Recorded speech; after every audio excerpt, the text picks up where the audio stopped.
ወዳጅም ጠላትም አንድ እንዲገነዘብ የምፈልገው ነገር ኢትዮጵያን በቅጡ ኢትዮጵያን በበቂ አናቃትም።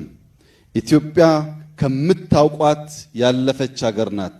በሀብቷም በታሪኳም በብቃቷም አንዳንዴ የምትስቱ ቆማችሁ የቀራችሁ ወደፊት መራመድ የምትቸገሩ ሱ30 JC10 ወይም ከዚያ ያለፉ ቴክኖሎጂዎች ሲጠሩ ይሄ ደግሞ ምንድነው ብላችሁ ግራ የሚገባችሁ አሁንም ሚግ21 ላይ ያላችሁ ሀገራት ደጋግማችሁ እንድታስቡ የሚያስፈልገው ኢትዮጵያ ትናንትና ላይ የቆመች ሀገር አይደለችም። ኢትዮጵያ ነገን ለመዋጀት አበክራ የምትሰራ ሀገር ናት። የማንንም አትፈልግም።